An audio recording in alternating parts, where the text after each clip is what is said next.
him. If I seem a little irritated, it's because I just filmed this video.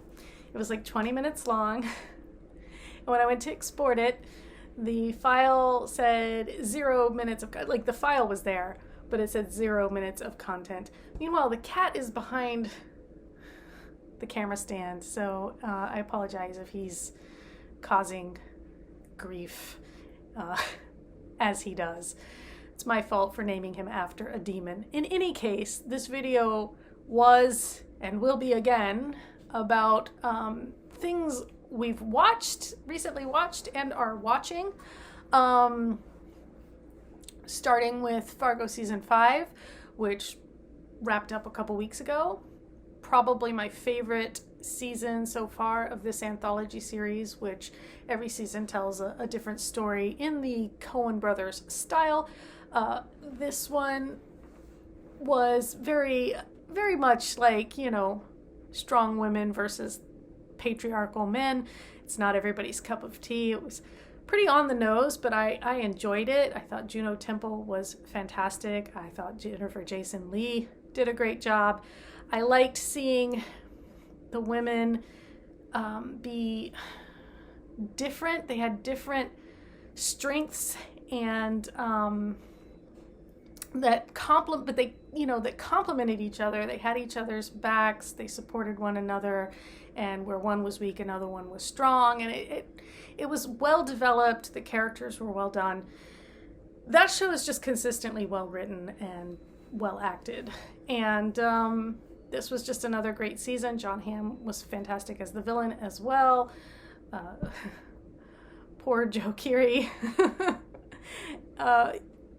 So come Emmy noms.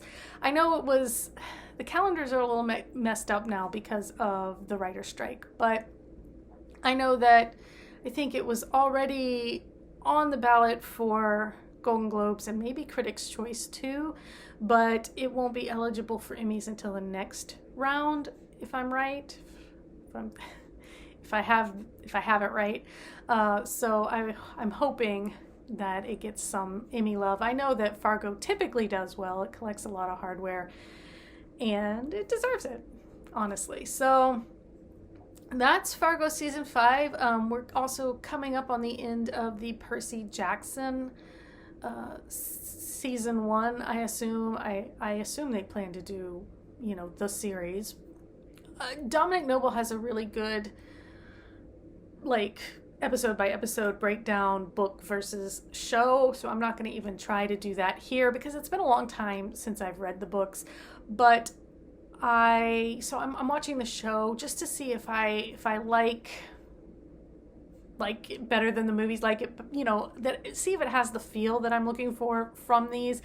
And it has, it's definitely better than the movies. It does feel to me a bit rushed. I feel like, it's like, oh, and then we do the episode at the, Medusa's statuary thing, and we do an episode at the Lotus. I feel like some of these environments are worthy of more exploration. The Tunnel of Love one with the traps was definitely very weak. I also feel like they're clearly, trying to push Percy and Annabeth together and speed along that relationship, whereas in the books it felt more organic. And I'm not feeling the chemistry, honestly, between Annabeth and Percy right now. And also Grover's kind of this weird limbo space where Percy should still be angry. One of two things. Percy should either still be angry about the betrayal or over it, and they should be closer now. And instead, Grover still continues to be this kind of third wheel, he stays with Ares while Annabeth and Percy go off. And then he goes off on his own in the casino while Annabeth and Percy stay together to find Hermes and things like that, where I'm just like, I don't know. It's not entirely working for me on those levels. The relationships aren't gelling amongst the trio, where I feel like, I don't know. Between the rushed pace of let's get through this in like 8 episodes or whatever. And the again, maybe they're trying to rush the relationship, and that's what is failing. I'm not getting the feels that I want to get from, this story. It's well produced. I think, they're doing, the actors are doing the best they can with the material, but maybe there's just something missing, like a puzzle piece missing here for me. I'll keep watching it. My kids are loving it, so, maybe I'm not the target audience, so, if they love it, great. We also just started The Crown Season 6. We're only a couple episodes in. It's starting to feel a little soap opera-y, and I know that's just the tabloid nature of the story at this point. But at the same time, I don't know. The earlier seasons felt like they had a little more gravitas. It's a beautifully produced show.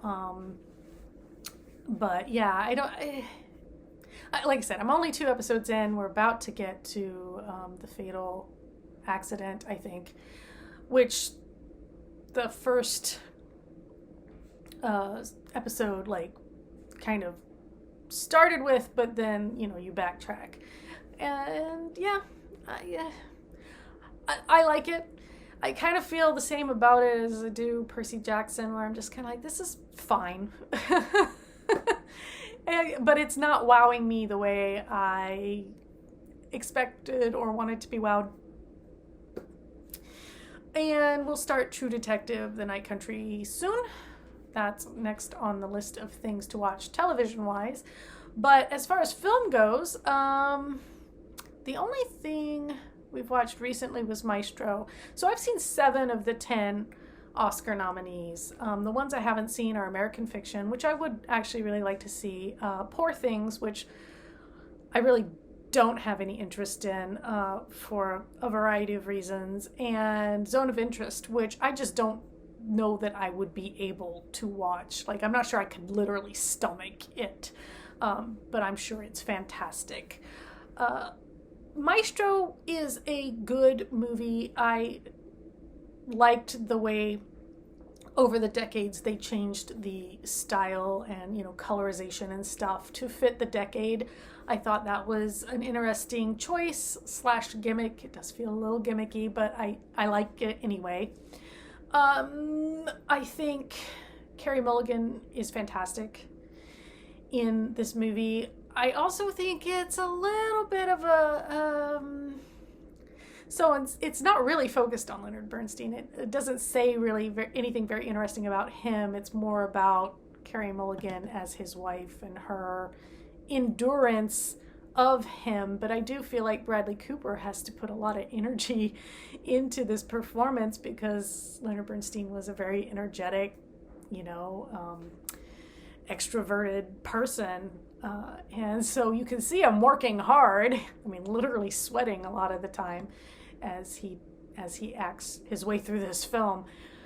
So I did think it was well done. I just think it's such a crowded year for good movies and good performances, and I would really like to see Cillian Murphy take home the Oscar, but Paul Giamatti in The Holdovers was also fantastic. The Holdovers is a great movie. Oppenheimer's the only movie I went and saw twice in the cinemas, so I guess it was my favorite movie of the year. I really love that movie. But The Holdovers, I mean, they're opposite ends of the spectrum. This kind of big epic film and this little story. It's almost not fair to pit them against each other, because they're both fantastic in their own ways. I do think Oppenheimer will have a very good night at the awards. I think Poor Things is probably going to take home more than people expect or realize. I am bummed that Greta Gerwig got snubbed for director here, but not surprised. Again, it's just such a crowded field. And I was really surprised that Barbie didn't get like a hair and makeup.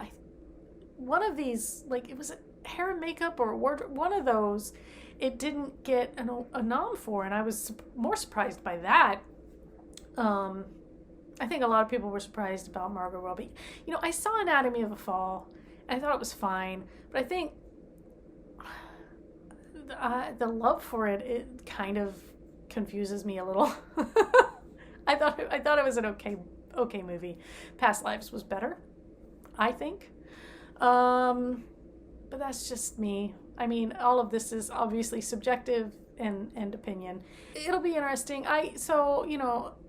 For those who haven't been with me on this channel for a while, I worked for a producer back in the 90s, and I do still keep track of the comings and goings in Hollywood. But Saltburn walked away with nothing, which was surprising considering a lot of people were saying, oh, it's gaining traction, it's getting more popular. All of Us Strangers, which I haven't seen, but I still really want to. I just don't know if enough people saw it or were able to see it. I don't know when screeners for that went out. I used to get some screeners when I was an online critic, but I don't anymore, so I don't know. But the harder it is to go see something, the less likely it is to get, nods. Because we're lazy. We're lazy and we're busy, and we're going to watch what's on streaming or what came to the house before we go out looking for whatever is available. Let me know your thoughts on any or all of these, Oscar-wise, television-wise. And I'm going to leave a link in the description box, a request for a little bit of support. My novella, One Night in Wyland High, is up for a couple of Queer Indie Awards. Best Overall Novella, Best Romantic Relationship, I think, or Romantic Couple. The link is to a Google Doc for voting. You don't have to vote in every category. You can do a find and just look for Amanda Innes and find the couple of categories that I'm nominated in. But I would really appreciate your support on this. Ray's and Drew is the romantic couple. I don't think it names the story it's from. But yeah, it's always an honor to be nominated, as we like to say in the industry. And it's nice to know that, some people like my work. If you haven't read the Drew and Ray's stories, the first one's free. The other 3 are 99 cents each on e-readers, or you can buy a paperback of all of them together on Amazon, like a collection of them, which if I remember, I'll leave a link to that too. But yeah, in the meantime, I am reading The Empress of Time, which is the sequel to The Keeper of Night, which I read a couple years ago, and I kept meaning to read this. It's a duology, I think, but I kept meaning to read this one, but it was always checked out at my library, and I finally found it, and was oh yeah, I'm gonna read that. And then, what's it called? A Haunting on the Hill, which I think is kind of a Haunting of Hill House adjacent story. So I'm reading both of those right now. And so next time, depending on if I've finished a book or finished a TV series, I'll be back to talk about one of those things. And until then, again, let me know your thoughts about the Oscars or television, Percy Jackson, whatever. And thanks in advance for your support for my novella. And until next time, take care.